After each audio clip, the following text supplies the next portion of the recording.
Hi guys, welcome back to another Matchbox Garage video. I'm Rob and today I shall be attempting to take this Duke of Connaught 422 from shabby to shiny. This one, it looks like I think it's been left in a swamp.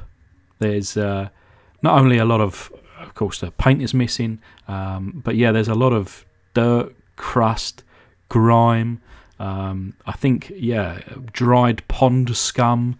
It smells. It then looks like it's housed a whole family of spiders in the back there, plus in other places. Yeah, really quite grim, and I think whatever I do to this, it can only improve it, right? And at this point I was torn, do I go with a true restoration? Do I go with a restoration plus slight custom, bit of a colour change? And well, you'll see soon enough. But I think it turns out really nice, and hopefully you guys do too. And of course, with 2,000 likes, it could be yours. But I'm only just using the 4mm today, just to remove the flange underneath. I'll show you shortly. But links down in the description below to all the tools and bits and pieces that I use in the Amazon affiliates down there. But yeah, here's the Locomotive. Of course, it's not a train unless it's got a train of carriages behind it. But yeah, this Locomotive, a beautiful old thing. Steam engine. You know, if you do get to see one of these in real life, you'll be real lucky. But yeah, a lot of these wheels are all crusted up and no longer turning. But we'll clean that out shortly. Like I say, the large family of spiders that had lived in there. I'm not a fan of spiders. I am not afraid to admit. But as you can see, it does read underneath here, Duke of Connaught 422, models of yesteryear, made in England by Lesney. There's number 14. Like I say, I've just removed the flange on both of these rivets. Now these two rivets only hold on the metal strip that holds the wheels in place. And I hadn't drilled the centre of the posts or tapped the holes because I didn't really know where I was drilling into. You know, I've never done one of these before, so I didn't want to just start drilling. I thought I'd just remove the flange and see where we're at. But yeah, the larger of the wheels in the middle of the casting here, and the wheels here are loose. The axles just fall out. Not on every one, because some of them there are, you know, they've kind of dried or crusted into place. As you can see, one wheel there easily fell out. The other one, not so much.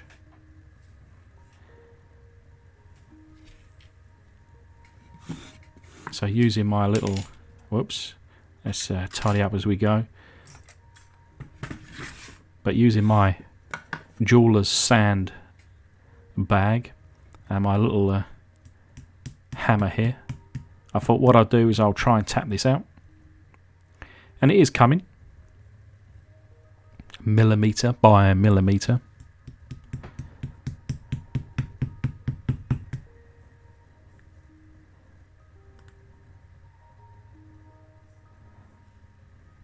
But yeah, rather than watching me try and get this out, I shall do that again off camera.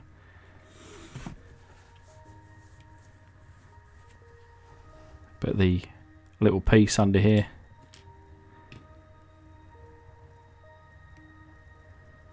another set of these rims.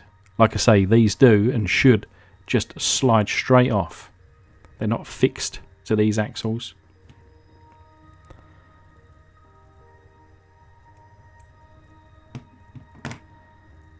I think the front wheels there were the most heavily have crudded up. I'm a pretty strong guy. Trying to turn this with all this crust in place was pretty difficult.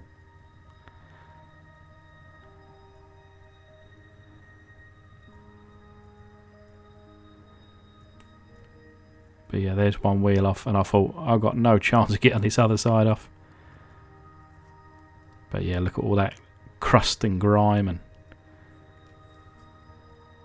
nothing that caustic soda can't handle. But yeah, now at this point, this was where I was thinking, how do I get this kind of casting apart? It was actually at this point that I didn't know whether it was the rivets that were holding it in, something else, and I actually referred to a Marty's video from around a year ago, and he helped me out. He done a wonderful true restoration. If that's what you want to see, certainly check out Marty's work. But yeah, after seeing his video, I managed to pull this apart. I was doing the right thing. I just wanted to go a little bit careful and double check, but it's simply held in by a tiny little tab. Those rivets underneath have nothing to do with this being coming apart. That, like I said earlier on, the two rivets just hold on the strip. But yeah, that just pulls apart. Just get your screwdriver in there and kind of prod it off. And then the cap at the front here, simply bashed from the back, and out that popped.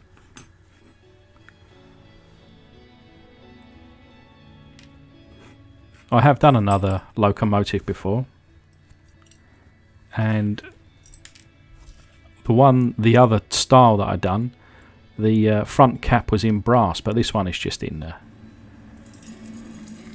cast, you know, just a silver colour. But putting everything, every single little piece, including the wheels and axles, into my foot-long hot dog jar, and in comes a tablespoon of caustic soda.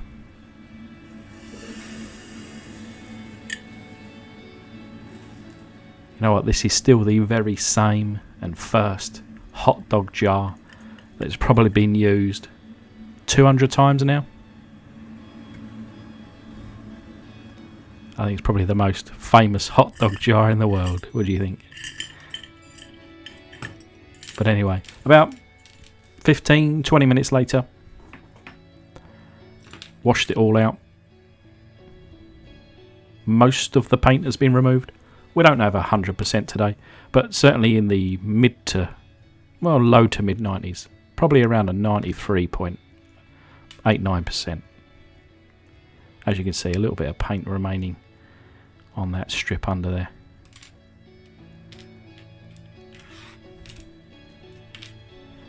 And all these little bits and pieces. Thankfully I didn't lose anything. But trying to soak up some of the water before bringing out my Dremel.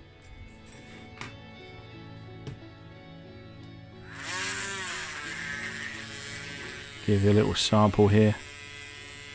Let's see how shiny we can get this.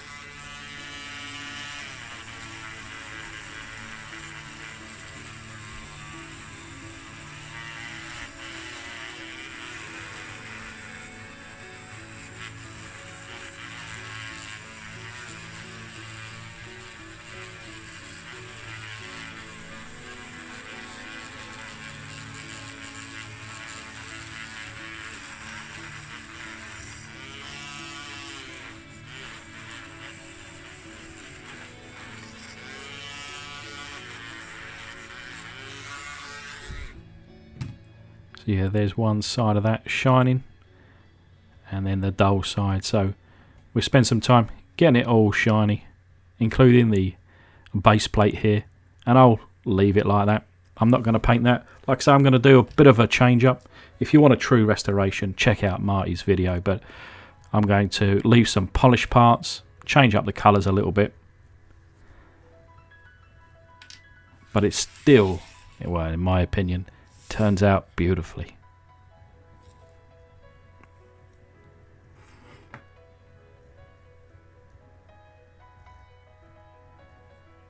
But yeah, these two pieces, they're going to be the only pieces painted. And we'll start off with the black primer.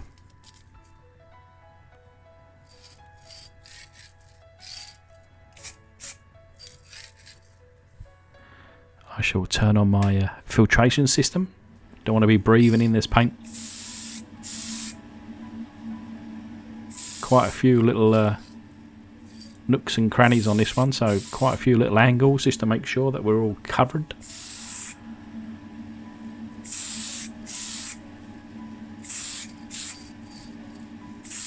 These old locomotives, aren't they beautiful?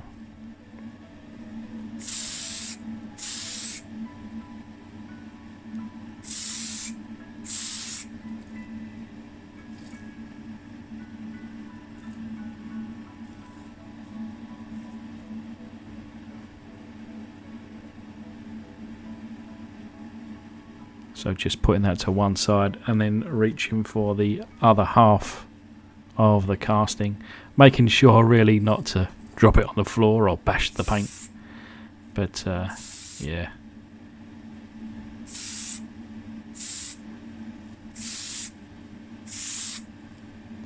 bit of a pain to get the paint inside that kind of working area. Loads of little details in there. It's wonderful, really, how they managed to get those fine details inside that little cockpit.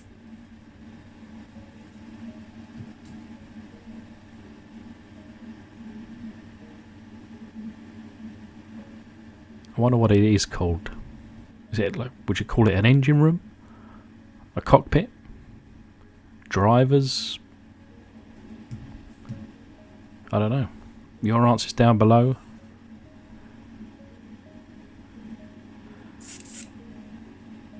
But yeah, we're not going to be going with the original colours, so we're going to go with a red and black theme. I googled the real locomotive itself, and it kind of come in two different colours that I could see. Well, three really. There was all black. There was the colours that kind of the casting was mimicking, and then this black and red. And I thought, okay, that'll be the route that I take. If you want the original colours, like I say, check out Marty's video.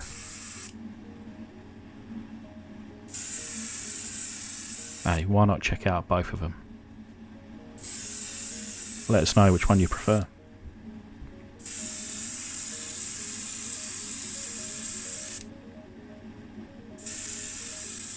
Black on black here. You can't really see, but I can see in person where the wet paint is hitting, just to make sure I get full coverage.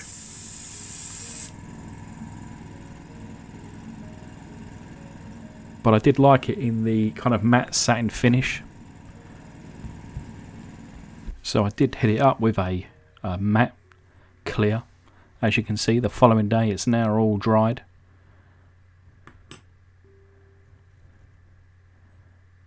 I think it's a wonderful colour combination, and I'm going to put it all together and add those final little details.